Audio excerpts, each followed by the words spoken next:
All right, welcome in, ladies and gentlemen, to the next episode of The Red Couch. This is kind of a surprise episode. We're actually recording this on Thanksgiving. I had some family car issues, so mine is postponed till next week. I have Mr. NXT Nick with me. Just want to give a quick, shout out. Happy Thanksgiving to everybody in the States that's celebrating. Hopefully you're having fun with your friends and family and everything like that. Eat a lot of good, delicious food. Question that I really had was, during your time as a wrestling fan, what is one wrestler that you are thankful for? A lot of you guys know me as like a Gunther guy, NXT guy, but the one wrestler that I'm thankful for is Rey Mysterio. Just for the fact that he proved to so many people around the world that size doesn't matter, that you can get shit done if you put your mind to it, and he did exactly that, winning the Rumble in 06. Winning the world title in 06 as well, and just being a multi-time world champion and just one of the most decorated champions of all time. So I gotta say Rey Mysterio for mine. And that's what I feel like life is all about: just overcoming the odds, facing your obstacles head on, and just getting through shit, pushing through shit, and just making it to that finish line. I think the cool thing about him too is as far as I'm kind of know with my wrestling knowledge, I do feel like he was kind of like the pioneer to get over like luchador wrestling, but then 100%. and then also kind of in the aspect of like, because of his size, if you want to call that like a limitability or whatever, I almost feel like that also kind of helped like the women wrestling as well, because it could like introduce everyone to more like high flying or fast pace and stuff like that. And more your traditional women wrestlers are going to fall in line with that or relate to that more than they are like the giants and the muscle bound guys with all strength and power. So I like that. I definitely agree with you in the sense that he kind of changed the game. He definitely deserves all of his success. For me, it is actually CM Punk, and it's for even when he was doing like the straight edge society stuff, like he was always the one guy to me that, no matter what his character was or whatever, he always spoke his mind and said things even when they weren't like popular, that I always was like, you know what, he's kind of right though when he says this. And so like I could relate to what he was saying.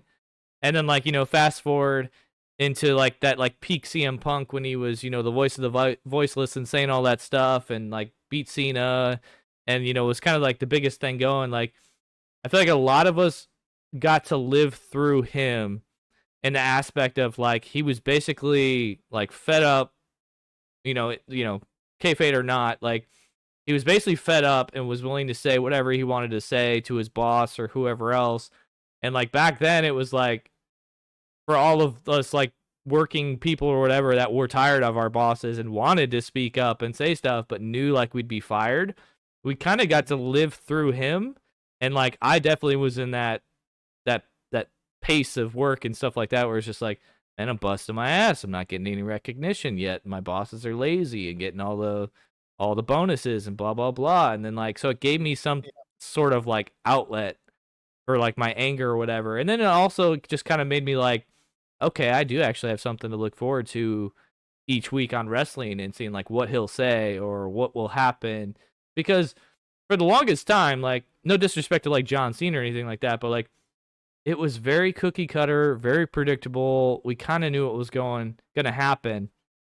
And then once CM Punk became that like next level, we legit were like, what's he going to say? What's he going to do? Like, it doesn't seem like anything's off the table.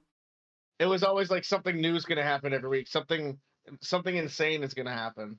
And so like I know like I dressed up for him once on for Halloween, which I don't normally dress up for Halloween stuff, but like that's kind of, looking back, I was like, man, I was like, I don't want to say my peak wrestling fanhood, but I was definitely like, man, I was definitely like an all-in CM Punk guy back in the day. And it definitely like stung when he left, although like I kind of understood why. Definitely thankful for him, and definitely got me way more into wrestling than I probably was in the past. So I love that one too.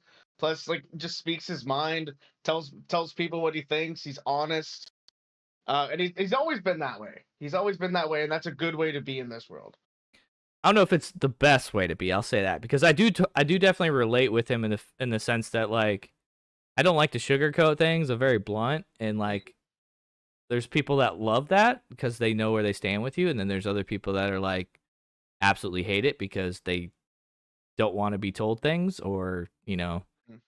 they're kind of hiding behind that wall and of insecurities and don't want to be told that they're wrong. So it definitely can tick people off very easy. So, Yeah, but that's true. Yeah. I can definitely relate to that as well, and that's also why I have a lot of I can you're allowed to have your opinions on the man behind the scenes or whatever, but like again, I was like personality wise, I can kind of relate to and understand a lot of where he's coming from.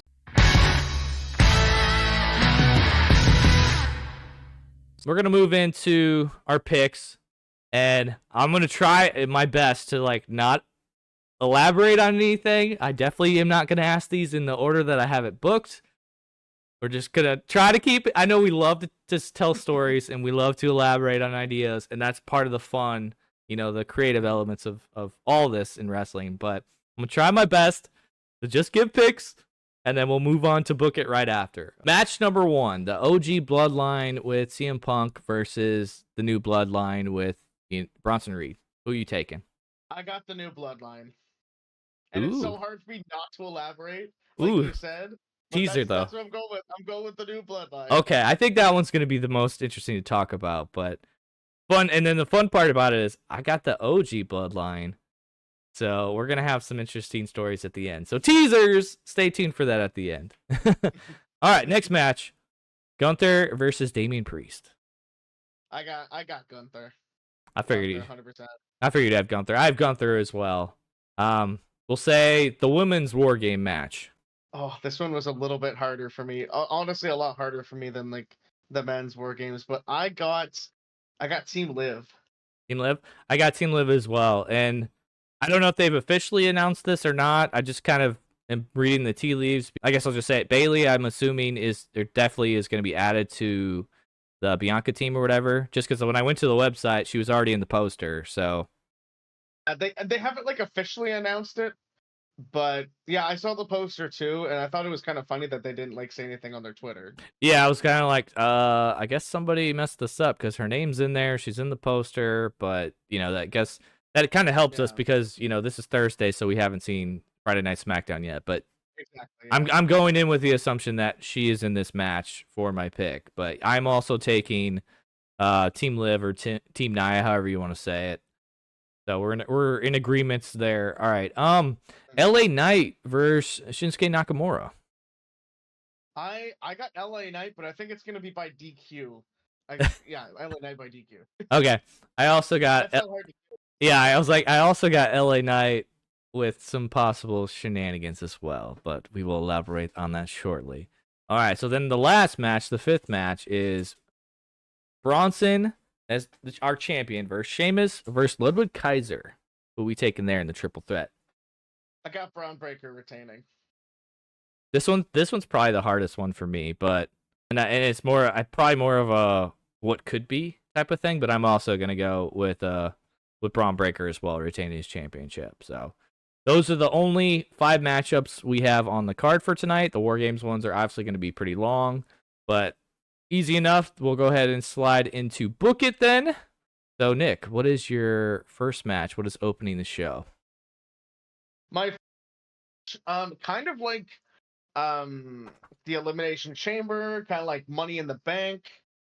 I'm going with the women's war games. I think they're a strong contender to start the show with a bang, especially if there's like a bunch of different things that could go on with that match, especially after the match with a certain someone. There's a lot of different things that could happen here. I think the women always bring it when they kick off the show. Personally, I always love to see them kick it off. I think it should be amazing to start with the War Games match, have the other matches in between, and then have the men's War Games match at the very end. All right, and you said Team Liv wins. You were like, somebody might show up at the end. I'm like, tell me more. Tell me more. How are we booking this? All right. Well, how I would book it is I think with all the baby faces there are on Team or Team Rhea, however you want to say it, and with Bailey eventually joining that team because she's already on the poster, like we talked about, I think there's going to be a lot of a lot of women not on the same page. For example, like Io and Bianca because they have history, Bianca and Bailey because they have history, Rhea because she doesn't really give a shit about the whole team like she said on Raw. She just wants Liv Morgan. She doesn't care about anybody else and who they get during that match. She just wants Liv. And plus, there's like the possibility that Naomi was the one who took out Jade Cargill. Like, there's been a lot of theories floating around with that. So, like, I think eventually the baby faces of the women's War Games match are all going to crumble, and it's going to be because of a bunch of different factors that go into it. And if it just so happens that maybe Liv or maybe like the baby faces attack or not attack, but like kind of like counterattack the heels after the match. Maybe we see a Tiffany Stratton Cashin, or if the baby faces were to win, Tiffany Stratton gets up at the end of the match, cashes in on Nia or Rhea. There's a bunch of different stuff that I think could happen. The most likely, though, I think, is just the team of babyface is dissolving before our eyes because there's so many different factors with all five of those women, namely Bianca, Io, and Bailey. It is kind of interesting too that, at least for my, it sounds like you as well, but my viewpoint or whatever is that the team baby faces are like less on the same page and the heels are actually kind of on the same page. I mean, I guess it's kind of like two heel teams are kind of together, but they all have their kind of inner turmoil as well, I guess, with like the Nia's, team or whatever. My only question with the Cashin thing too, and I got a story I'll talk about later. I kind of already told you about it a couple weeks ago. But would it be weird to have her cash in as the first match of the night on the War Games? I personally don't think so because I think that would be like a huge impact moment to start the pay-per-view or the PLE. And I think it would just set the course for the rest of the night and how things are going to go, like leading up to the men's War Games match. Yeah, I feel like the women's ones for the last 2 years or whatever have kind of outperformed, at least wrestling wise, maybe not storyline wise, but for me, it's like, man, I could see them putting on a great match, and then a cash in, like the bar would be raised so high. And I know me personally right now, like other than the men's War Game match, like I feel like this wasn't really, like I was assuming that War Games, as popular as it is, was kind of like turning into like the fourth biggest PLE, but this kind of feels just like a tossed together in between, between the Rumble and SummerSlam, I guess. Like I've kind of been let down at the builds for these, but yeah, I've been let down too. Like specifically the women's War Games match and just the random adding of LA Knight Shinsuke. We'll talk about that. One thing that saves it for me with the women's War Games match is the talent that's in it. That's the one thing that's gonna save the match for me. If a story is bad leading up to a PLE, if the wrestling is good, then that's okay. If the story is good and the wrestling is bad, like at least there's one good thing that comes out of both. You know what I mean? yeah, at the end of the day, like the story or whatever is kind of your appetizer, but the payoff is the match and the outcome of the match. So as long as they can sell in the ring or sell with that, it's worth it. But I can't remember which one it was recently, but one of the recent matchups where we saw, I guess it was kind of the Rhea versus Liv when Raquel showed up, and we were all like, why is the match not DQ'd? Like blah blah blah. Like they even like blamed the ref. I was just like, they really fumbled this payoff. Because I really would have liked that to have been like the ending of their feud, or at least the pause of their feud, and then they were kind of like, well, now we kind of have to continue it because it felt like a in between thing to a longer storyline when we really just fucked up. So, I get what you're saying as well. Yeah. All right, what is your second match of the night?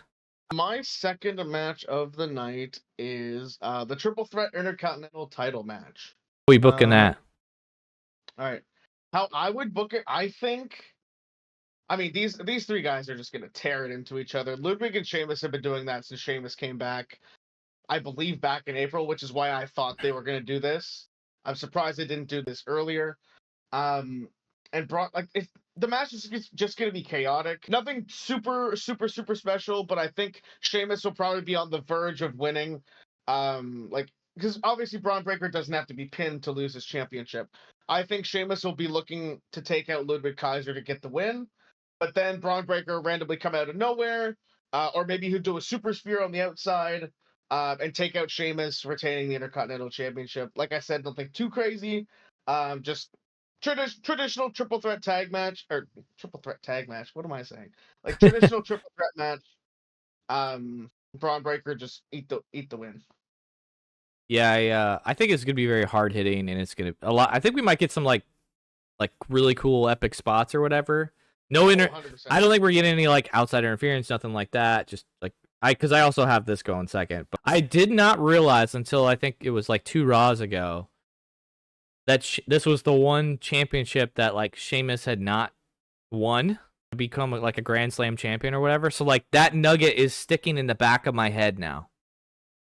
Yeah, and that's been an ongoing story since Sheamus and Gunther have been kind of like tied together. Mm-hmm. Like in their feud for the Intercontinental Championship and everything like that. Like that ongoing story has been going on for like at least 2 or 3 years now, and I think everybody's just waiting for the moment that Sheamus finally wins it.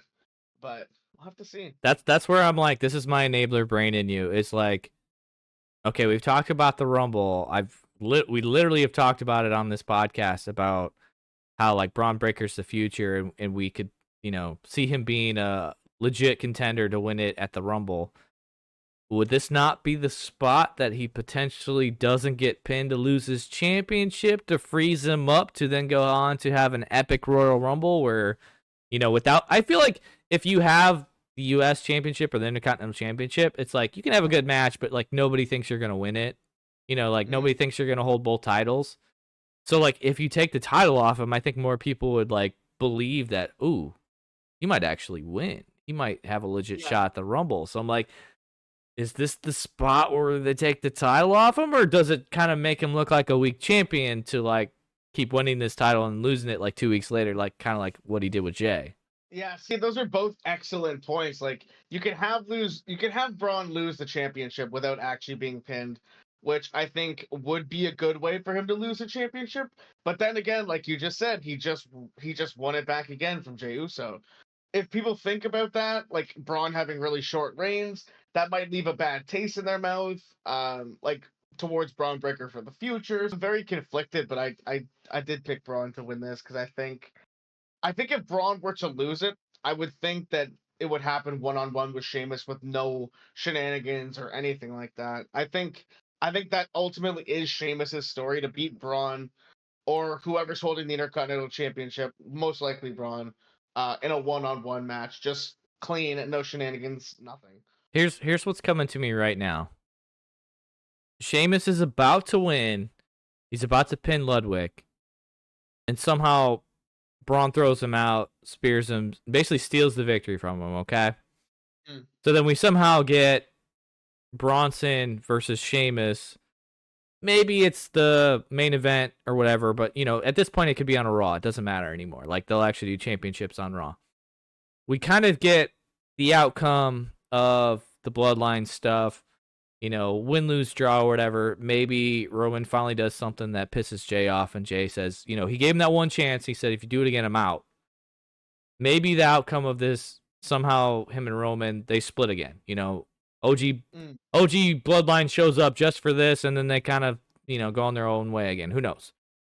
Maybe somehow Jay then circles back around to this championship. Maybe like, without the ref scene, chair shots Braun, and that's how Sheamus wins. Like, I could see something like that happening in the future, and I'd be really okay with that, because then, even if he doesn't, like, maybe it's a DQ, and that's, somehow he screws over Sheamus that way.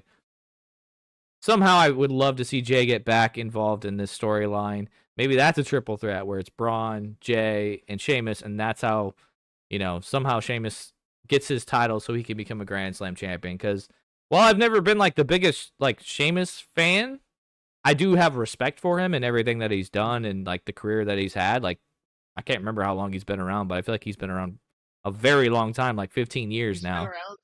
He's been around since 2008, so almost 20 years, and he looks the same. Yeah, so he looks the exact same as he freaking debuted. I mean, he's very believable, and it's like I feel like he's done a good job too of been like He's helped put over people. He's helped put on good matches to, everything along that aspect that like a veteran needs to do, while at the same Yeah. time not being labeled like, oh, he's just a veteran jobber, Like he Yeah, still looks strong in the ring. he's so much more. Like he's like I think Sheamus is probably one of the most underrated, underappreciated pro wrestlers of all time because he's had so many accolades. He won the WWE Championship after 4 months of joining the company, mind you, and he's won the Rumble. He's had great matches at WrestleMania. He's won almost every championship that he could win in WWE. He's been in a great tag team. Money in the Bank, even if you guys forgot about that, he won in like 2015, cashing on Roman Reigns in Survivor Series.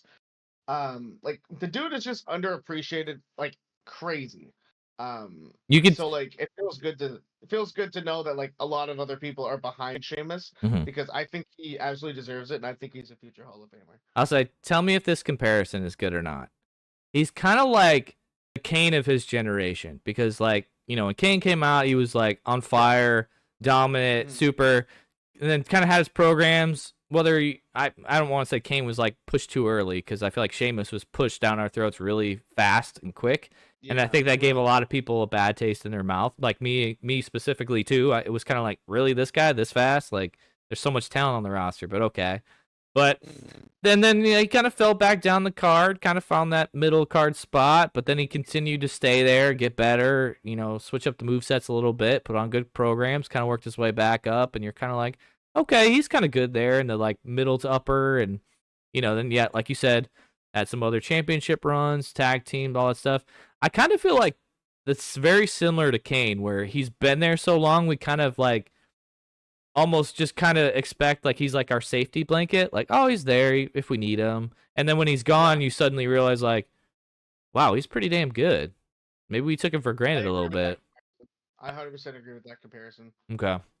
Very similar. But yeah, I think that's kind of where I'm like, I would not be mad at all if Sheamus won, but like I said in our picks, like I do have Braun retaining. I feel like it's just the safe thing. Like I do actually think this is probably the second best storyline on this card right now, of them kind of interfering with each other, and okay, then it's going to be a triple threat, like, and triple threat rules basically like anything goes, so we're going to have some cool spots.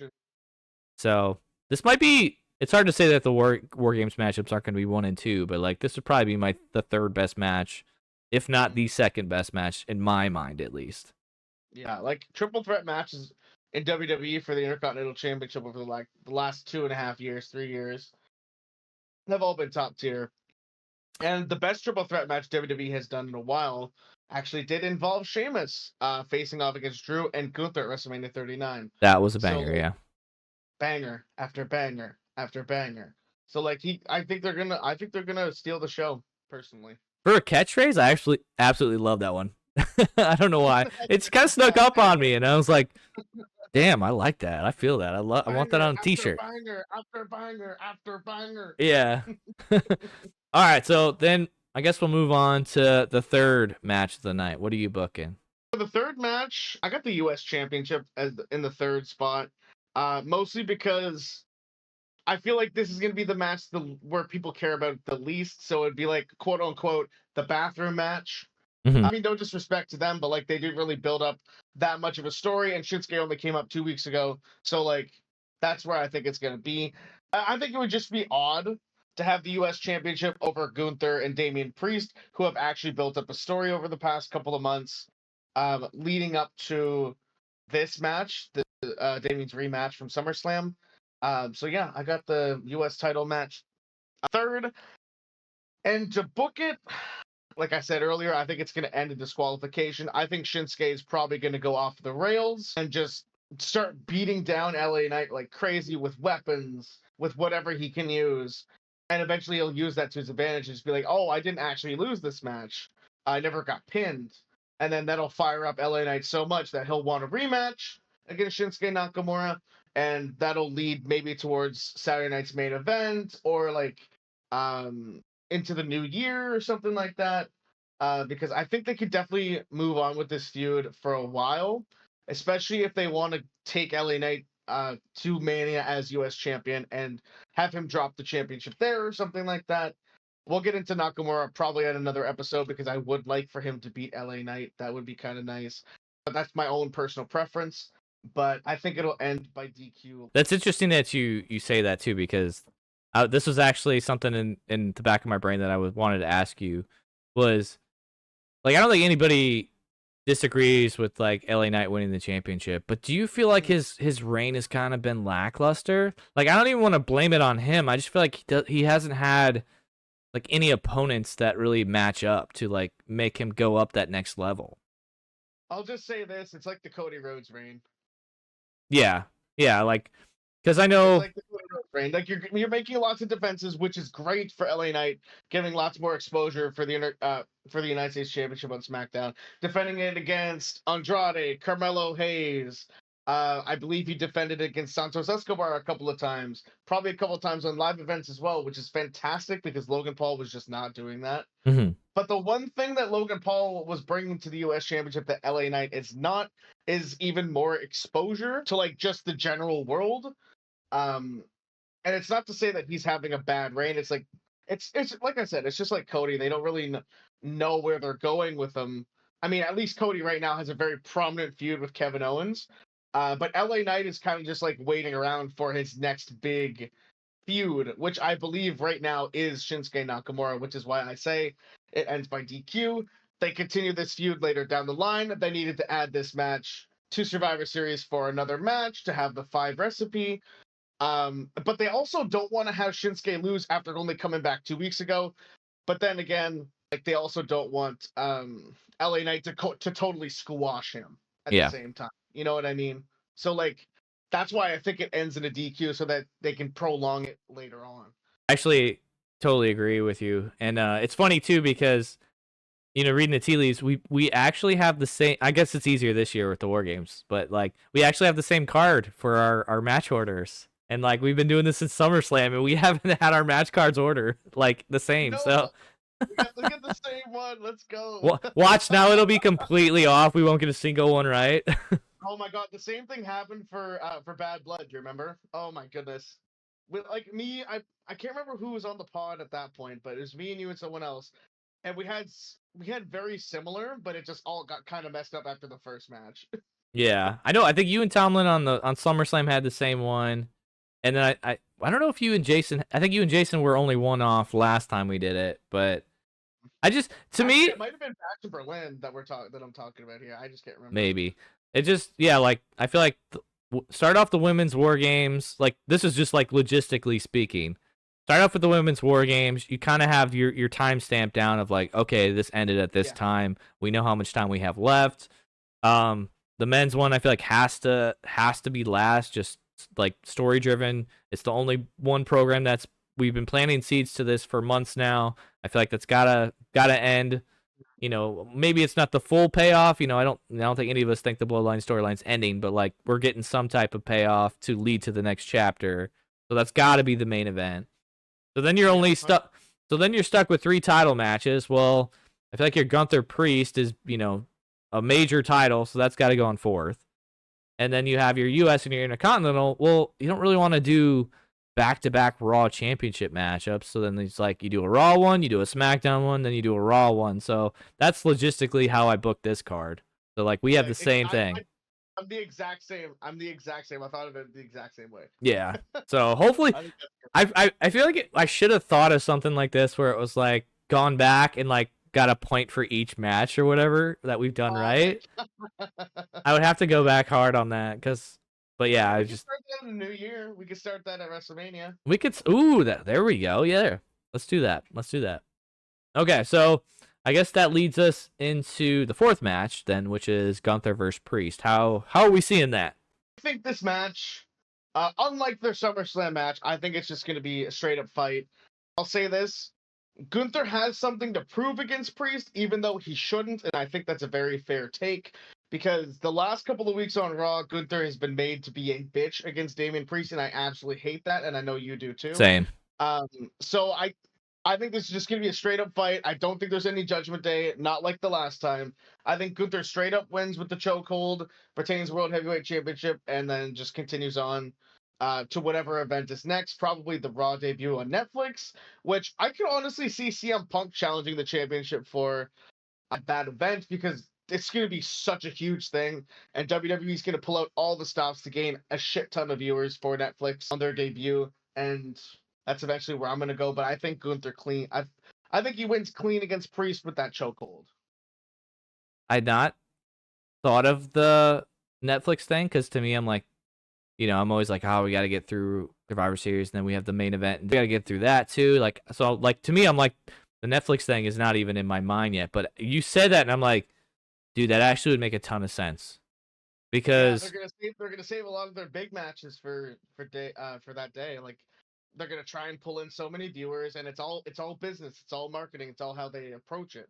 well, It's all advertising, and I think that's the best way to do it. I think in that one promo or whatever, when like Punk came back and he had said some names, I think he had mentioned Gunther, and so like, and he had said like after that post match with Drew McIntyre where he said like the next is to go after the title, and I think he had said Gunther again. So that would like those little breadcrumbs does actually lead up to okay, let's CM Punk Gunther for a championship on Netflix or whatever, and then that also is like not that far away, like basically 3 weeks, month to the Rumble. You could have Seth cost him there, and that continues their program through Rumble into Mania, or maybe one of them wins the Rumble, but that would be we get a good match, but we also could get a DQ or an interference or whatever that happens, so then Gunther can keep his championship. That would all make sense. 100%. And they gotta have big marquee matches for the Raw on Netflix. Like I keep saying, like they gotta like try and draw as many people in as possible, which is why a lot of people thought that Gunther and CM Punk was gonna happen at Survivor Series after what CM Punk said on the Raw after Bad Blood. But I kept thinking at the back of my head, CM Punk is one of the biggest draws wanting to go after the World Heavyweight Championship. Why not do it on the Raw debut on Netflix? Because that would bring in the most eyes, in my opinion. Totally agree, because I feel like at best it would be one of the top 2 storylines on Survivor Series with War Games, because I don't feel like you'd waste it there. So 100%, yeah, I agree with you. And we know that. Well, I shouldn't say that we know, but like we would all have a feeling that Gunther would win. Because like that would just be such a short Gunther reign, because we're so used to long reigns from him. I think that's a good way to like extend that time of thought for people to be like, oh, this could happen on the Raw on Netflix. Oh, we'll probably get this like sometime next year. Gives people the opportunity to think more and just kind of like plan out how they think it could go.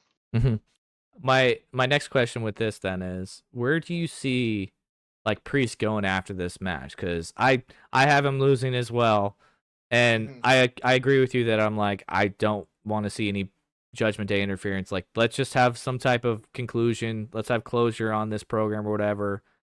But what's next for Priest? What do you want to see? I have some thoughts, but I want to hear yours.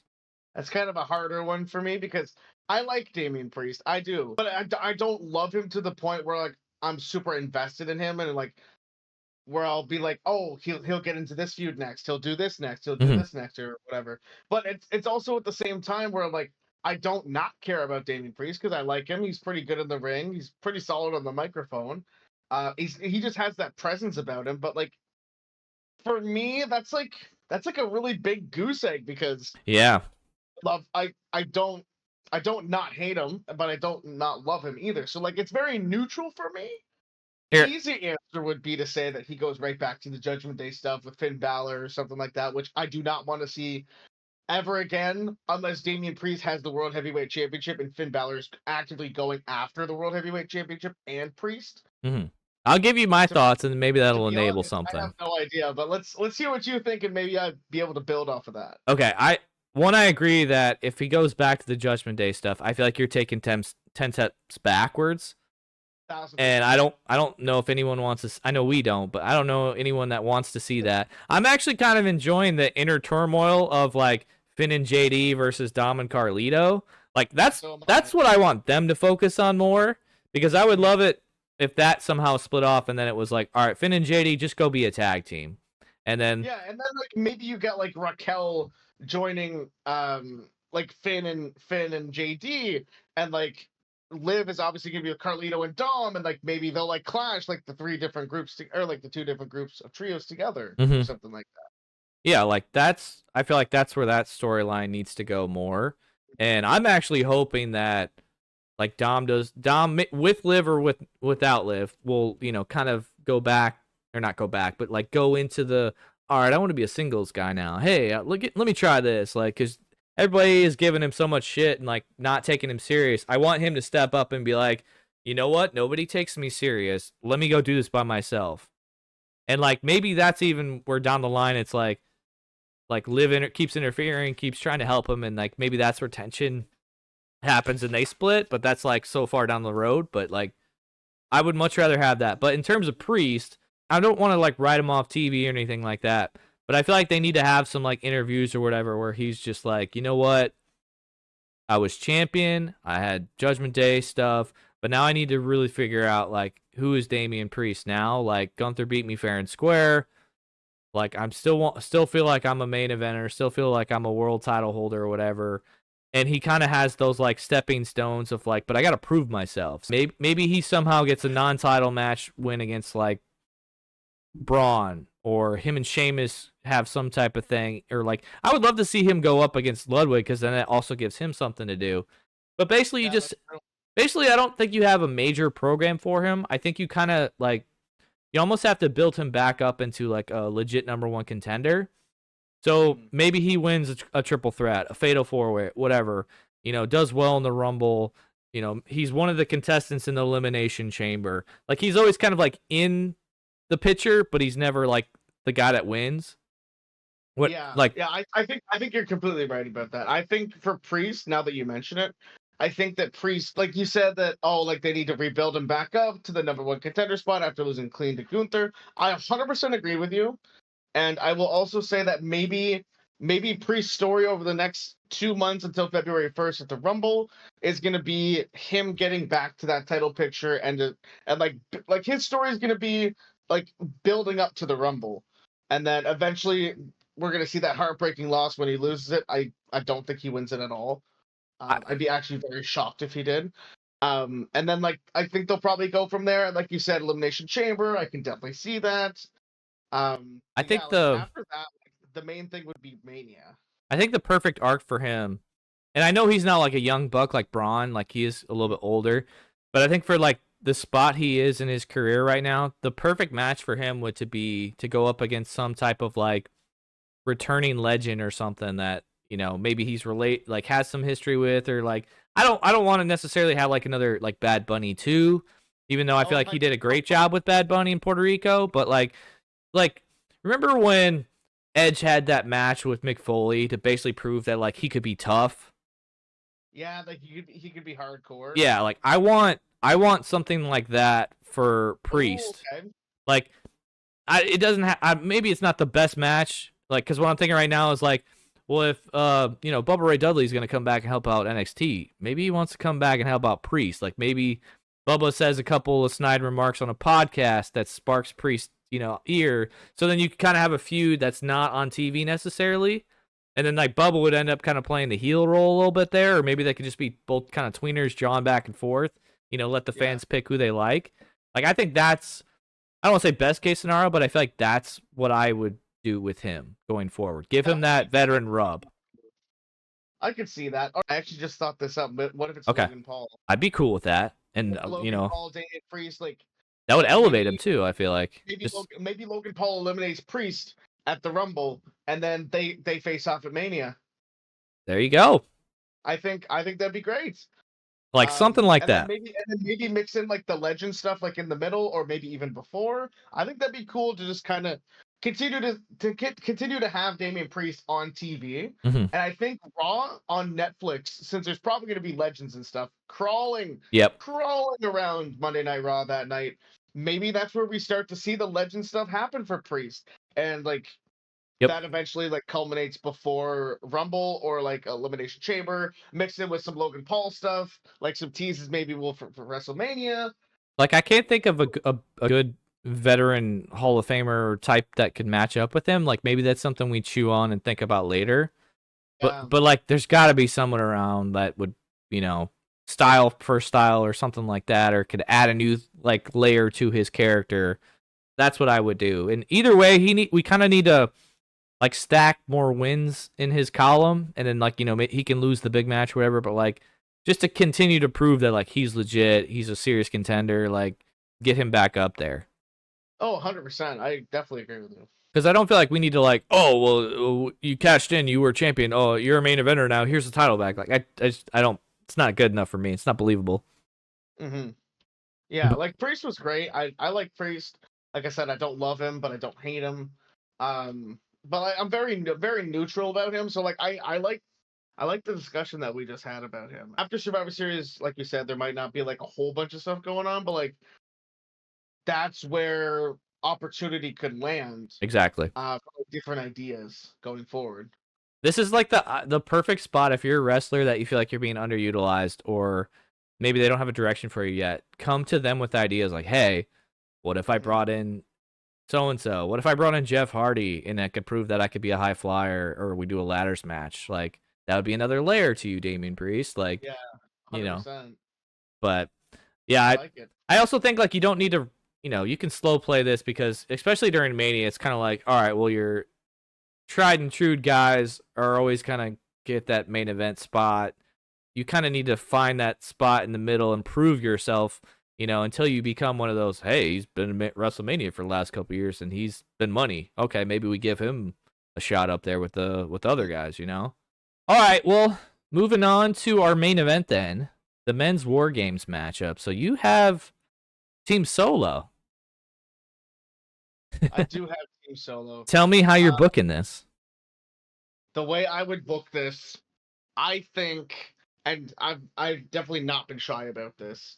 And you obviously you planted the seed for this idea in my brain. When Ooh, I when did? CM Punk fifth member, obviously possibly Rollins coming out. But the way that I would book this is have the OG bloodline on top for like the last 5 minutes of the match, and then out of nowhere, Seth Rollins comes out, attacks CM Punk because he hates CM Punk so much. And Rollins was originally thinking to be in this match because of Bronson Reed, and he also obviously he hates Roman Reigns too. And CM Punk is trying to help his former brother Roman Reigns win the Bloodline Civil War in War Games. Um, and ultimately he would want to help Bronson's team over the OG Bloodline because he hates CM Punk and Roman Reigns so much more than Bronson Reed at this point. Like that's without question. So I think that Seth Rollins is going to not unintentionally cost him the match. I think he's going to do it very purposefully. Mm-hmm.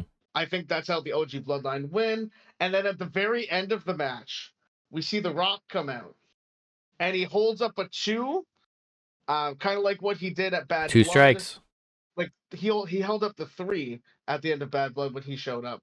I think at Survivor Series, since he's done filming Moana 2 or whatever movie he's filming right now, I think he's going to throw up the two, indicating that Roman Reigns has two more strikes left before The Rock goes after Roman. Because the first strike, whenever he held up the three, he was seeing Cody Rhodes.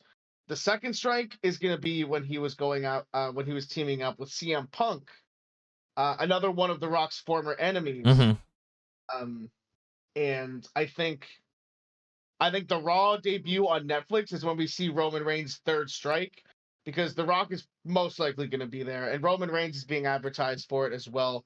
I think that's when we see the beginning of The Rock being physical with Roman Reigns and telling that story up until WrestleMania. But yes, ultimately I got Solo's Bloodline winning. I don't know who's going to eat the pin. That I haven't really thought about that just yet, because that could also indicate another storyline going forward as well, Mm-hmm. depending on who gets pinned. Like if Jacob Fatu pins Roman Reigns, I feel like Jacob Fatu should get the Man, would next that be championship sick? match or something like that. That part is kind of a toss up, but that's how I would book it for the OG or for the new bloodline to win. Isn't it weird how Roman hadn't been pinned for like 3.5 years, and then like hasn't he been the loser of like his last two matchups? Oh wait, no, Cody got pinned on the one, but their last one, he was the one that got pinned, right? Yeah, he got pinned. He got pinned at Crown Jewel by Solo. Mm-hmm. He got pinned. Whatever this last, Him and Cody won at Bad Blood.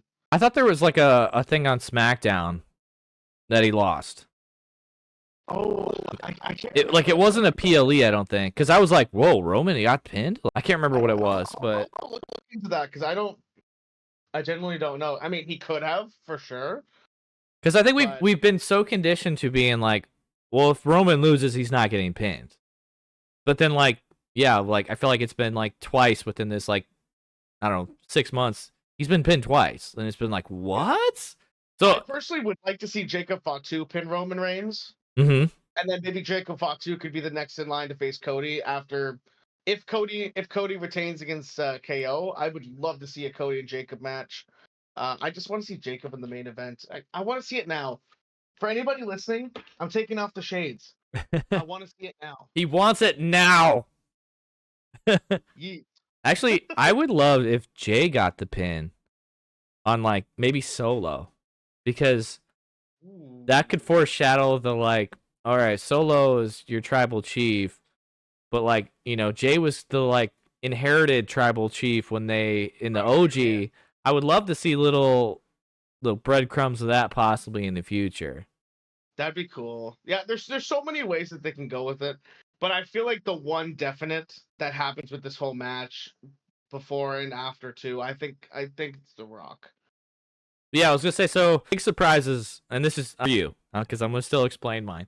So we get a Rock appearance at the end, and we get a Seth appearance in the middle of the match, the end of the match. I think Seth has to be a part of this, because why else would they have had him on screen so many times trying to convince him to be part of the team? And like with the whole feud with Bronson and everything too, like Seth has to be a part of this, I think too. I thought that him and Bronson were supposed to have like one more match before this PLE was supposed to happen, and then I don't know if it never happened or what, because I was always expecting. Yeah, Bronson did pin Seth on Raw, like 2 weeks. Oh, that was like, I think it was like right after the PLE. I was expecting like I think it was a taped episode of Raw. Yeah, because I just knew that I was like, okay, Seth's got one, Bronson's got one. I was expecting one more, and then I was like, you know, outside interference or whatever happens, I was expecting possibly this would have been a match at War Games of like a last man standing between the two.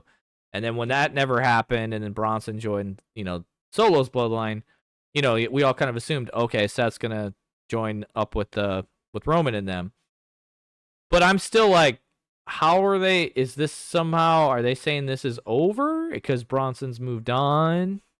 Or is there still something lingering there with Bronson and Seth that needs to be finished? I think the fact that Bronson is in the match and Seth isn't is a huge, huge deal. Because if Seth gets involved in the match, I feel like this scenario is going to play out that Seth Rollins has to choose between destroying CM Punk in the middle of the ring and destroying Bronson Reed, like if he has a chair, if he has a weapon or something like that. He has to make the choice of destroying Bronson Reed and CM Punk. And who would he choose? CM Punk, 100%. He would not be going after Bronson Reed. He would definitely go after CM Punk more than him, because he just hates CM Punk with all of his. I actually love that. I love that. And obviously he's going after. Obviously, CM Punk would be teaming with his former brother, Roman Reigns, who he's had so much history with too. So like, I feel like he's gonna have that moment in the middle of that ring, because again, why have Seth on TV so many times with the OG bloodline, Solo's bloodline, and not do anything with it? There's gotta be something. I feel like that they are breadcrumbing us to Seth getting back involved in the bloodline stuff eventually. Like, I don't know if I necessarily want to see it 2 WrestleManias in a row. Like, I think that's where he needs to do his CM Punk stuff. But, like, maybe we get, you know, Roman versus Seth at SummerSlam, you know, like down the road or whatever. I love that idea, and this is how I'm picturing it in the ring, is that basically he's in the middle of the 2 rings. You got you got CM Punk down on one side, Bronson down the other, and he's got that chair. And yeah, he goes after CM Punk, and it just gives me the flashbacks of Roman choosing Seth over Cody. And then, like, that could be a conversation down the road later of, like, Roman being like, you remember when I hit you with the chair and I had that decision and it ended up costing me the title? and then you did it there, like that cost you XYZ down. That'll be explained later. Like I would love that promo to happen. So it's exactly what I thought too. Yeah, I'll elaborate more on this, but so many layers to it. So many different layers to it.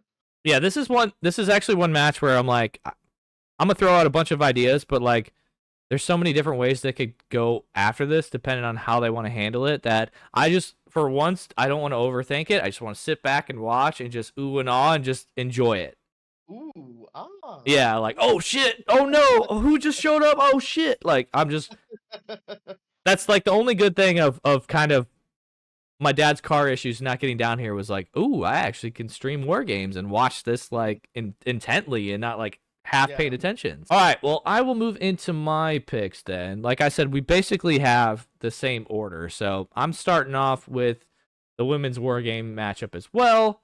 I think it's going to be, I've kind of already gone over the logistics stuff, so I'm going to pass that. But I think it's going to be interesting because there's definitely like what I'm saying of a fox in the hen house with the face team or whatever. And I could easily see something happens between, Rhea not helping her teammate and instead she's focusing on Liv, and that pisses Bianca off. And then Bianca and Rhea start going at it. And then, now that Bayley's involved in this, I don't know if we ever got that like hug it out with Io. So I would love for them to be some type of miscommunication there where like maybe one hits the other one uninvertedly with a punch or a kick, or, maybe a chair's involved somewhere and one gets hit. Like, so that those two end up slugging it out too. And the only one in the ring that's really like, playing it down the middle or playing that face role is Naomi. But, and I'm not saying this is going to happen, I'm just throwing out ideas. If that is what's going on and everyone's like chaos is ensuing and the heels are basically one-ups the good guys, I would love for Naomi to turn heel at the end of the match when they lose, and her basically being like, what the hell, guys? Like, we couldn't have like squashed our differences to, team up against our enemies. If we can't do that, then like we're no better than them. And then like, boom, that's the heel turn we get. Yeah, that's something that I can definitely rock with. That's definitely something I can rock with because, I mean, we've both been saying we want Naomi to turn heel so bad. She needs a character refresh, and I think it would be the best way to do it. If you remember heel Naomi in 2015, she was actually pretty badass. So I definitely advocate for that, for sure. She would have to get a little bit of like a repackage because she does have such a like face intro and stuff like that. And she would need a repackage of everything. But I would be gear, her expressions in the ring, her intro, her Titantron, everything. But I would be so down with that. Like, get that all figured out and polished by the time the Rumble hits, and then like maybe she gets pushed, really well in that Rumble, and then that leads her to a Mania match. Who knows? But I don't like to go looking for spoilers or whatever, but like certain things do go pop up in my news feed, and I'm not talking about on Twitter. The thing that I did saw was that Jade has actually like been nursing some injuries, so she is actually legit hurt. Yeah. And they said she's going to be out for a minimum of at least 3 months. So they're kind of like, okay, well, she's going to be out when you turn this into a storyline. Again, the curse of the tag team titles for the women's, somebody always gets hurt. I guess my question for you for that, because I did want to bring up the Jade stuff, was who do you think is the one that took her out? And then who do you want it to be? Who I think did it? Yeah, who do you think did it? And then, like, I guess creatively speaking, who would you like to have been the one that did it? Who I think did it? I mean, the easy answer is Nia Jax, Tiffany Stratton, Liv, Raquel, Candice, because it definitely would have taken like more than one person to take out Jade Cargill because she's so powerful, she's so strong. Mm-hmm. But the one that I want to have taken her out is Naomi because like she's definitely been taking a backseat to both Jade and Bianca. Because if you remember, during that match against Nia Jax, the promo before they had that match, Bianca and Jade said that they would have Naomi's back. And shenanigans happened, and Naomi lost against Nia Jax when she challenged for the WWE Women's Championship. Nia Jax retained her championship against Naomi. They said that they would have her back no matter what. They didn't even run out to the ring after the match was over for Naomi either. That was on SmackDown, So, right? SmackDown. Okay, because I was like, I feel like they had later on they had the match where I think it was her versus Nia, but that was like, I don't know if that was like for the advantage matchup or whatever, because I was like, they showed up there, so I was kind of remembering that. But I'm like, I think you're No, right. that was the women's championship about like 2 weeks ago. The same night the Motor City Machine Guns faced against the Profits, and then Ciampa got involved. Okay. Because I think the easy one is just to give kind of more heat to like Nia and her little faction that's growing. Like I think that's the practical way to do it. Because like Nia and Jade actually do have a little bit of history at the Rumble last year. Oh yeah. So I was like, okay, I guess you could see that, and you could kind of slow play that story. I know some people have said like it was Bianca. Oh, it couldn't have been Bianca. Bianca was in the ring when that happened. Oh, it could have happened a half hour earlier. Blah blah blah. I don't think that. I don't like that as much. Like I don't mind Bianca going heel, but I don't like that. I wouldn't mind the Naomi thing at all. I actually would like that, but if that is the way that they're gonna play it, though, I don't want her turning heel, or you can't have her turning heel at this event. And it almost would be interesting if they're like, well, you're going to have to vacate the title because your partner's out for 3 months. And Naomi slides in and goes, you're my girl. Like, let me be your tag team. So then when Jade does come back, she can basically be like, you took everything from me. You took Bianca. You took my titles. You took, you put me on the shelf. You took away 3 months, 5 months of my career. Like, and then you have a built-in storyline. I'd be totally cool with that if Naomi just slid in for the women's tag titles instead of just dropping, because they did that with Chelsea Green when Sonya Deville got injured. They threw in Piper Niven 2 weeks later, so they could definitely do it with Naomi. Plus, it works because Naomi is already on the ends with Bianca Belair and Jade because they've been a trio since like WrestleMania or like WrestleMania season this year. They could definitely play on who attacked Jade for like a little while, for like maybe like a month or two, and then like have that slow burn going in the back of our minds. And then one day we'll just be like, oh shit, we see video footage, kind of like CM Punk and Jack Perry at All In last year. Boom, you see Naomi attacking Jade Cargill with the help of Nia Jax and like Tiffany Stratton or someone else, because it would have to be more than Naomi to take out Jade, or maybe Naomi's got like a bunch of weapons or something like that. Like I think they would like to see that slow burn for when Jade does come back, and then she'll have beef with Naomi, and so on and so forth. I'm gonna predate myself a little bit. The spot that actually reminded me of was the Triple H Shawn Michaels, when Shawn Michaels had just come back from that 4 years off, and then they were at a reform DX or whatever, and Triple H took him out in the parking lot. I think slammed the car door or slammed his head into the window of the car door. And I don't know how long, because I don't think I wasn't watching back then, but like just me catching up on stuff. I don't know how long he was out in between then and the injury, but then like he came back, he had that little interview via wherever he was, and he said like, and he cut a great promo too. I still love it because it led to a SummerSlam match where he's like, I realize I'm not in the best of shape right now. Doctors say I'll be 100% by SummerSlam, and then boom.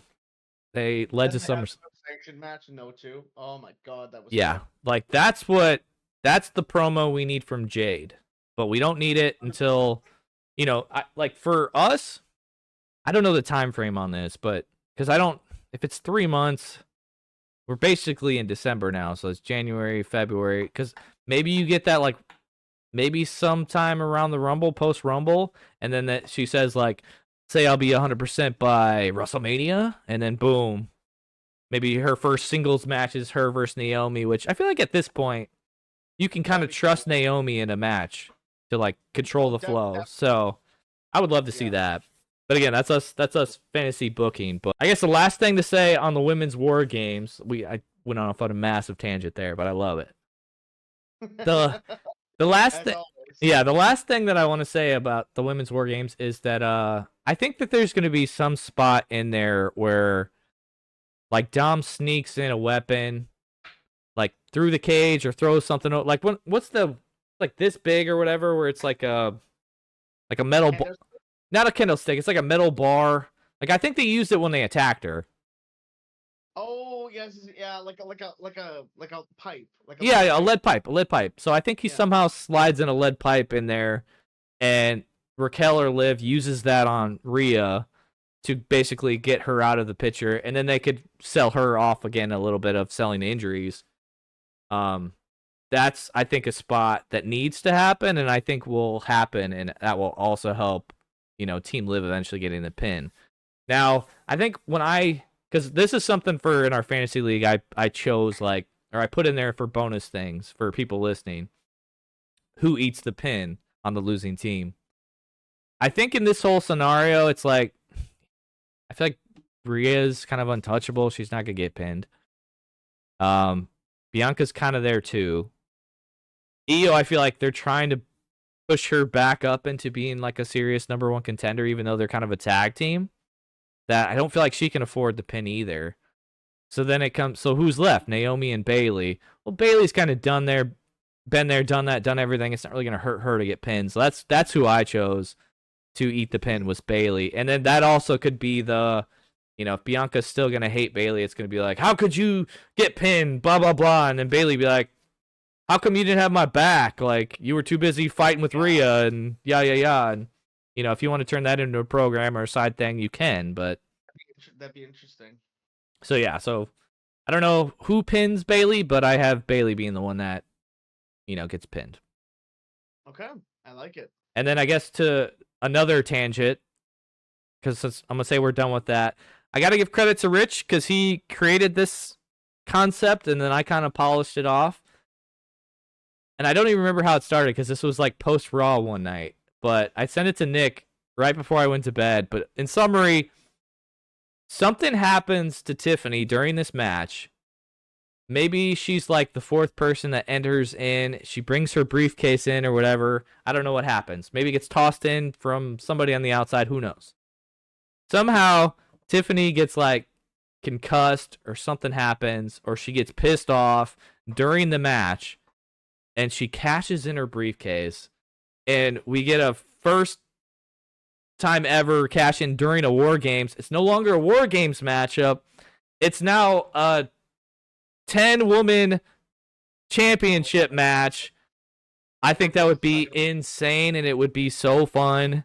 I really like that idea too. I remember you telling me about that and I actually really like that too. Yeah, that'd be super sick. And then you could have it either way too, where it's like if you're tired of the briefcase or maybe Tiffany's got an injury or something like that and her time's going to expire or whatever, but like that could be an easy way for her to lose, or it could be the most epic way ever to win a cash in. Like I didn't beat one person, I beat 9 other. Oh my god. Like that would be such a feather in the cap that nobody else could say. Yeah, that'd be so sick actually. So like a 10-person scramble, winning both women's championships, the undisputed women's champion. I think that'd be so freaking epic. I don't think it's ever happened before, except I for don't. like Becky Lynch. But like we weren't really calling her the undisputed women's champion back then. It was just like two-time Becks or whatever. But I mean, like imagine I beat Rhea, Bianca, Bayley, Naomi, Liv, Nia. Like, and even then you could be like, wait, which title are you cashing in on? Liv and Nia are both here. Both. I'm cashing in for both. Yeah, that would be so insane. But it would. But I feel like if that were to happen, like the bloodline thing would almost have to go on first. Ooh. You know what I mean? Yeah. Like if something crazy was gonna happen like that, I feel like you got to end the show on that. You can't top that. So I don't expect that to happen, but like when we were fantasy booking bullshit, and I was like, dude, that would be so much fun. It would be 100%. But 100%. But all right, moving into the second match then. So we have our Intercontinental Championship, the 3-way. I already kind of went over the logistics or whatever of the order of this, but I would love for Sheamus to somehow sneak out this win because I feel like I might be repeating myself. I think I am, but just because I want Braun to not have the title on him when he's in the Rumble. and have that mega push. I don't think he wins it this year. I think this is the year that CM Punk wins it. But I would love for him to be in that like final 4, final 5, and actually us feel like he's got a legit chance to win. I think he will be. So in order for that to happen, though, I feel like he's either got to lose it here or he's got to lose it like on Saturday Night Main Event, or something like, or the Netflix thing. Somewhere along the line, he's got to lose it. I agree with him losing it to Jay. By the way, I don't think most people believe that, but I think that was kind of a stepping stone for Jay that he needed to accomplish before being taken away from that and into the bloodline stuff. Because I don't know if it's not really a visual thing, but for me it was like all right, if you're gonna go and like go toe to toe with Roman, you know, and have conversations, it's a lot easier to be like, hey man, I've been tag champs with somebody else. I've been a solo champion by myself. Like, you're no longer like better than me type of thing. Like, I feel like that's a conversation that we've seen bits and pieces of from Jay, and I think we hopefully will get more of. So I was okay with him winning the championship and then it kind of being taken away, so the bloodline isn't holding up that stuff. Kind of like how they took it away from the new bloodline guys that I always forget their names. Like, I'm glad they took the titles off them. Yeah, I'm glad that they took the titles off them. My real tribal chief. Because I just felt like, you know, while it might make them seem cool or whatever, we have so many tag teams that aren't doing anything. Like, get them off that so they don't have any, just, you know, like, why have 2 guys basically in 2 different programs and taking up different slots on TV? Like, there's so much talent that needs to get over. I was very happy with that. It was a great decision to have the Motor City Machine Guns win before War Games and to actually involve Jey Uso. Yeah, I think that was great. But I guess end of unexpected. Yeah, end of the day, I think the safe pick, and I don't want to say smart pick or whatever, but like the easy pick is Braun's going to retain. I think this match is going to be a killer one. I think Ludwig's the one that ends up getting pinned, but it's not, you know, for him, it's not really like a disgrace or anything like that. It's just, this could be, I want to say a slobber knocker, but it's going to be hard hitting. There's going to be, I think Ludwig gets his spot on the steps. I think Braun gets his spear somewhere. I think Sheamus has, I don't know, some crazy spot somewhere where maybe it's like a spear or Brogue Creek or something through the barricade. Super spear, maybe a super spear onto the steps or something. Like, we're going to get something sick here, so I'm excited for this match. But yeah, going on to the third match, that's going to be our LA Knight versus Shinsuke Nakamura. Kind of what we talked about. Like, the only thing I remember from Shin is basically he showed up, and then I think he attacked LA Knight after one match on SmackDown. Yep.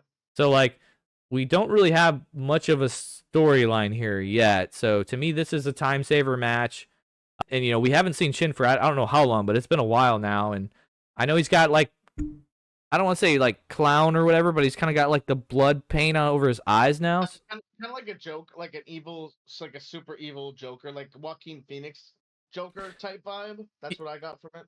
Yeah, so I'm like, he's kind of got, we don't know this new side of him yet. We still have to see what this is going to be. So I think to advance this and give us more tidbits of who he is now, maybe we have a match that goes straight up for a while, and then it's one of those like, get him off the ropes, and then he like doesn't, somehow they call it DQ again. Like, Shin looks strong, LA Knight retains his title, but after the match, then like Shin gets some chairs, starts attacking LA Knight, and then it's very easy for me to see like the next week on SmackDown, LA Knight being like, I don't know what the hell I've done to piss this guy off, but, you know, he's coming after my livelihood, he's coming after my title, like, and I don't like how that ended, and then they continue that on. Kind of what I was previously talking about was, like, it's his first title run. It's nice for him to kind of rack up these wins, kind of like Cody. Like, they might not have been against the best competitors or the best storylines or whatever, but, like, you need these wins to help, like, solidify you as a, like, defending champion and all that stuff. You know, like, for your first reign too. Yeah, you have to for your first reign, because I mean, like, haven't we all kind of been shitting on Finn and JD because like they have not defended their tag team championships, but like twice over like 6 months or whatever it was? Yeah, that's just a whole other thing. Yeah, so I'm like, okay, like maybe we get a legit longer program then with Shin and LA Knight going forward, which I think is like, okay, we proved that LA Knight can put on matchups with anybody, have good matchups, even if they're short or whatever. But like, can he have? Actually, in my opinion, can he carry a program? Because Shin's not. They're not going to go back and forth in the ring on the mic.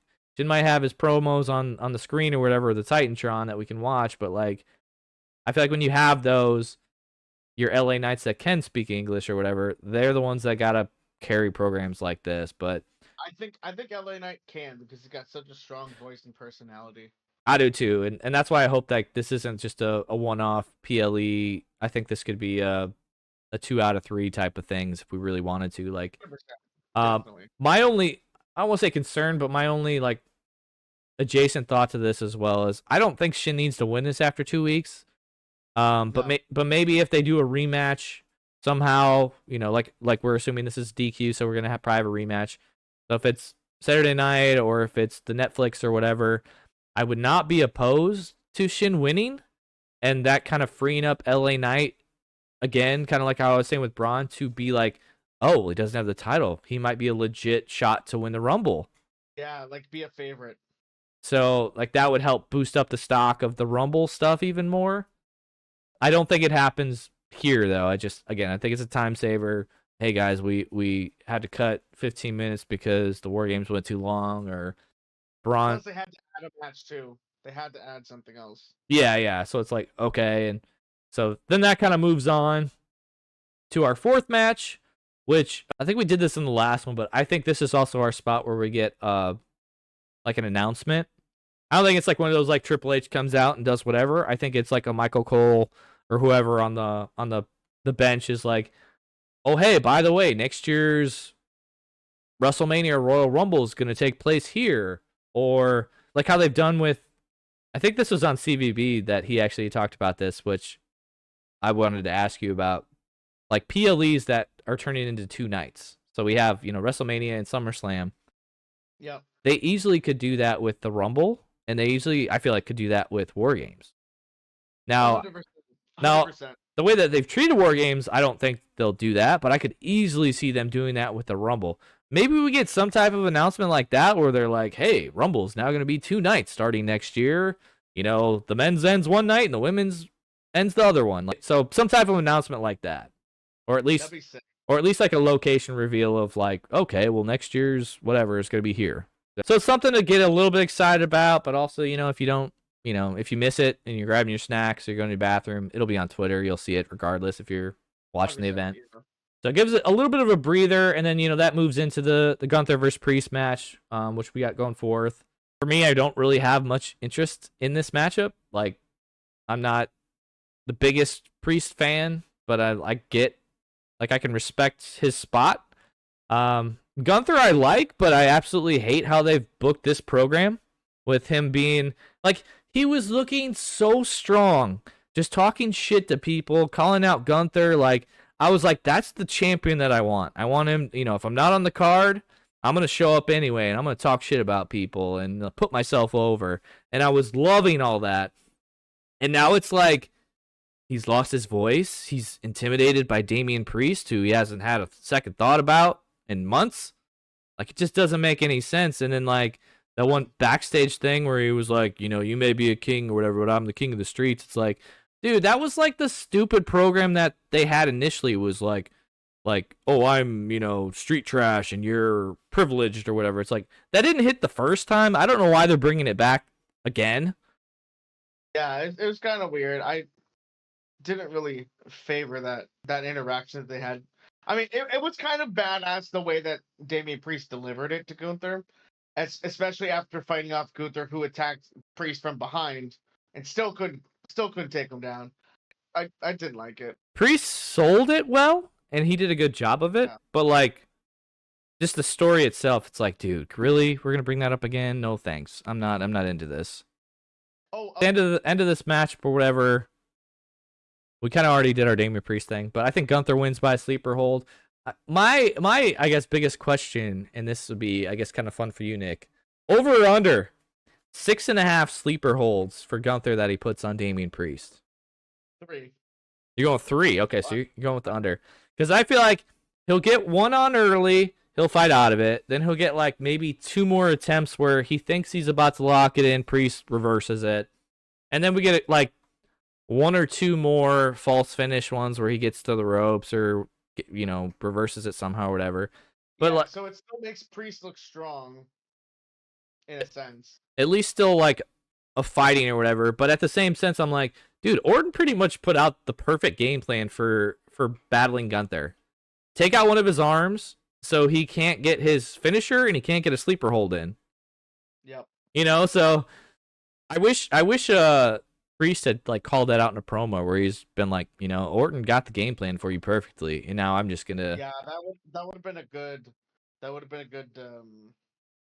And then and for me, that would have also made it more interesting to be like, okay, well, Gunther, now you're the ring general, but now you got to step it up and show me some new moves. That's true. Yeah. But yeah, nice. I'm hopeful that my bar is set really low for these guys, but for me, I don't mind a sleeper hold finish, but I just don't like half the match being in sleeper holds. Like, it just makes me think they're out of shape and don't know what they're doing for moves. Yeah, I totally understand that. For sure. But then we move on to the main events, the men's War Games matchup. I don't think I said it on here, but I was kind of let down with like the overall match booking of the card, like, because the men's War Games one's the only one that I feel like has been planted seeds and has been built up to, and the rest of it's kind of been last minute. So I was kind of let down on that. But I think, or at least I'm hopeful, that this will be enough of a matchup, enough of surprises, enough of whatever to make it worthwhile. But I also don't want to overthink it. So I'm just going to throw out ideas, and I'm going to see if any of this hits with you, Nick. All right, let's hear it. Okay, so when we were talking about, who's going to be the 5th or whatever, before initially we were like, is it going to be a 4 versus 4? Is that, whatever? And then, okay, now we know CM Punk, now we know Bronson, that thing's is done or whatever. And I had said, I think in Nick's chat once, that I was like, as much as they've hyped up this 5th man, it would be such a letdown if they introduced one of the like younger cousins or whatever. But wouldn't it be interesting if one of them is now introduced as the 6th man? Because now we're not expecting it. That's very true. Because what was that'd be interesting. I keep wanting to call him Hercules, but what's his name? The big guy? Hikuleo. Yeah, so like Hikuleo could show up. Hercules. Hercules. I think that'd be a dope name for a big man. Oh my god, yeah, true. It would be. And then I guess the other questions that are put out there as well is like, okay, well, Heyman's back now. He brought CM Punk into the fold. But people are like, is Heyman going to turn on Roman? And I'm like, I don't even know how you do that during a match when like they're caged off. I feel like that would probably happen after, if anything, to like build it up more. Because I know that Paul was dressed up like Solo, wearing the same colors, winking at Jimmy Uso, doing a bunch of weird sus things. Paul Heyman might be out there, but like he'd have to get through the cage and everything like that to get in the ring for something like that to happen. See, for me, if we had buttons here, I'm hitting the button and I'm going, this is absolutely not going to happen. Why would you bring him back for a cool-ass spot, basically being the glue to explain why CM Punk would be in this match, which we want to see him in matches, only for him to turn on Roman basically the next week? Like, that seems awfully rushed. I think they do it slowly. I think they do it after The Rock turns on Roman, if anything. Like once The Rock counts down from the 3 strikes. Yeah, I feel like it probably turns on Roman. If it's gonna happen, it needs to happen. For me, at least, I think it would happen at like WrestleMania, something like that. Like, because then the spots is as elevated as it's gonna be. That'd be huge if it happened at Mania. But I don't see that happening. If we get a Rock thing, it is probably what you were saying, where he comes out on the stage, puts up his fingers, whatever. And again, I'm just gonna be like, oh, really? Because I think Seth does get involved. But I think the biggest thing for me on that is, does he get involved during the match, or does he wait till the end and then like basically try to steal the thunder? How like how CM Punk basically did last year. You know what I mean? Ooh, that's a good point. I don't. Somehow Seth's gonna get involved. I don't know how exactly he's gonna do it, but and I don't want people to expect it either because then I'm like, for me, I'd be happy if it's just as something as simple as Roman runs into Seth backstage and we see a little like camera guy, like Kelly's right there or whatever, and they kind of look at each other or say something and then they walk away. Like I don't even that alone is enough for me because it's enough of a tidbit of a breadcrumb to be like, okay, what's that going to lead to? They're teasing this for a reason. They showed that for a reason. So if he interferes in the match and does like make the choice with the chair shot that you had brought up, okay, that could be a lot of fun. That could be really cool. But I don't know if I want him involved in the match at all. I want it to be like the after the fact thing. I don't know how it's going to be done, and again, I don't want to overthink it. But Seth, Hikuleo, Heyman, Rock, I think those are the 4 things. Really, for me, like I have the Bloodline winning, and I think it's one of the Tongas. It's not gonna be Jacob. I don't think it's gonna be Solo. Solo's I feel like already been pinned, so It'll probably be Tongaloa. I don't probably be my tribal chief Tongaloa. Yeah, I'm like it's gonna be one of those 2. I don't think you can pin Bronson either, even though like if you really really want to protect the Bloodline, he'd be the fall guy. But like we're trying to boost him up, and by the way, I think Bronson fits in with them really well. I think he does. Like yeah. He's Samoan, but he's not like he's not family, but like Samoan, like he's Australian Samoan. Yeah, like he's got some culture ties to it. He looks the part and he can play the part because he's like the secondary. Basically, he's like one of the bodyguards. You always have 2 bodyguards, so it just fits. It makes sense. It looks good. And if you're gonna boost him up, why not give? Sammy got the rub. Why can't you give Bronson the rub with Solo? Like it just I like it a lot. Actually Samoan. Yeah. So, I guess my biggest question for this is. Like I'm so split because I could see I'm picking the OG Bloodline to win just because I feel like it ties kind of the family battle of like 1-1, but I don't know what would happen after that. Because okay, if Roman loses, say Jimmy gets pinned or whatever, I almost feel like it's because Jimmy and Jay and Sammy and Roman can't get on the same page, or Punk can't get on the same page with Roman or whatever, and that's like the downfall. Like, okay, that's interesting. But then I almost feel like the OG Bloodline has to break up, and I think there's still a longer run that you could have there. So that's like almost by default, I'm like, okay, OG Bloodline I think is going to win because they got a longer run that needs to happen. But if they somehow do lose, then I think they all need to like break up, or at least Roman needs to break up from them. Like when Jay had said backstage along the lines of like, I'm not your underlink anymore. We're the same level. Like, treat me as such. Like maybe during the match he like pushes him in the face or whatever, and Jay is just like, oh fuck this, and like super kicks him and kind of just sits there and stunned like he's done like at other big PLEs, like yeah. But then I also could be like, the scenes and the segments that I've seen between like Jay, Jimmy, Sammy, keep those 3 together. They're good in that little trio. Like they can go do their thing if they want. And then I don't know if it was Jason or Tomlin or who said it, where I think it was Jason had said like, okay, well if they lose, we need to see like Roman like enraged, like spiral out of control. That was Jason. Yeah. And like I'm like, okay, well, if that's going to happen, then they would have to lose this match, because then it's like, maybe I'm not the tribal chief anymore. Maybe I can't beat Solo. Maybe my team is not as strong as them. Like we need those backstage promos or whatever cinema segments that are not at the events. Like, okay, I'm down with that then. But for me, I'm like, there's so, they just came out with the new T-shirts that Nick's gonna buy all 4 of them. There's so much more merch that needs to be sold, so much more stories that they can tell with that. I'm kind of going with the OG Bloodline just because of that. That's fair. That makes a lot of sense.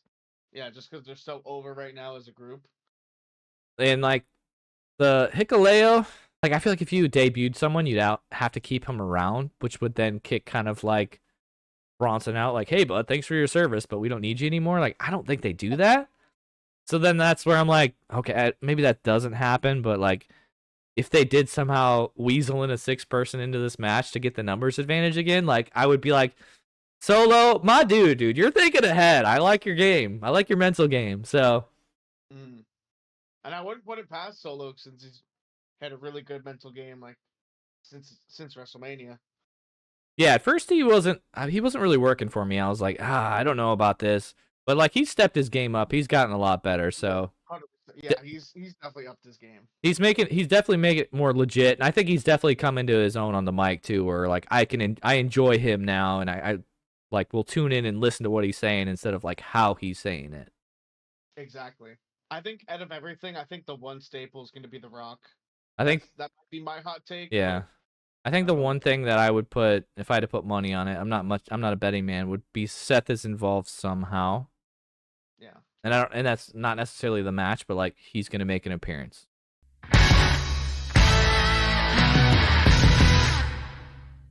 Well, then that moves us into probably the toughest elimination pick that we've ever had to make. Just because of the pool that we have left. Yeah. So I know me personally, I've already picked Braun, I've already picked Gunther, I've already picked Priest, and I've already picked LA Knight. So the 3 people that I already picked to win championships, I've already picked, so I can't pick them. And if I pick a War Games team, technically I couldn't use any of them, so I'd be losing 5 guys.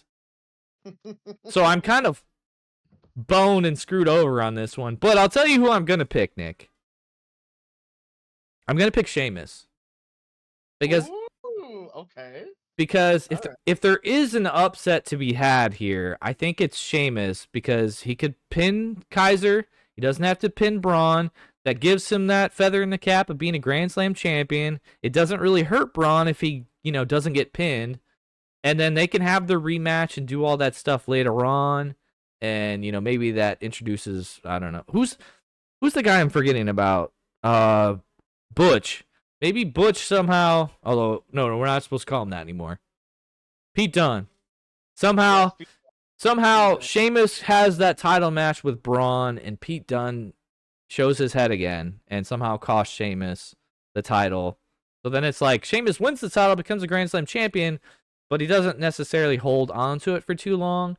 And I know some people will hate that because they're like, man, this title's being, hot potato with this title or whatever. But then, like, maybe after that, whether it's Braun that does retain or somebody else, maybe then after that you do give them a long super run. But, like, the one thing that I will say about, like, the hot potato-ness of certain championships, it at least introduces a lot of different people to be considered contenders or be considered, like, serious, middle carders at least. Like, that's the one good thing about it is that, like, at any moment, one of them could lose, and you never know who could be the next champion. So it kind of keeps you guessing and makes you have to tune into, like, Raw or whatever. But I might be also just reaching because there's not really a good pick for me, so I'm going with Sheamus. What about you? I don't hate that. My pick, well, week 1, I picked Liv, so I can't go with the women's War Games, a team that I wish I could go with. I can't go with Nia either, so I just can't go for that team at all. And then he's also picked Cody and LA Knight. He's not on the card. Yeah, LA Knight. That's gonna be like a wonky situation, so I don't really want to pick LA Knight, or I can't pick LA Knight anyways, even if I wanted to. So surprisingly, actually, this shouldn't be surprising. No, but I'm gonna go with Gunther. I'm just fairly surprised that it took me 5 times doing this show to actually pick Gunther for a win. But I'm going with Gunther. I think he's my safe bet elimination win. I was just looking at this and I was just like, oh, he's got to go with Gunther here. Yeah. Like with the OG Bloodline, Solo's Bloodline. It's very. I mean, I picked New Bloodline, but it could go either way. Same thing with the triple threat match, like you said with Sheamus. The women's War Games match, it could literally go either way too, like with different stories intertwined with all these women.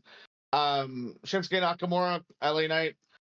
That one just feels like a random one. I keep saying it, still feels weird to me. So I go with Gunther. That's how I broke it down. If you had the ability to pick anybody in this though, like if you put your stamp of this is definitely my pick of who's gonna win tonight. I think for me it would still be Gunther. I think, yeah, mine would still be Gunther too, even if I had the option to pick anybody. Yeah. Okay. Definitely.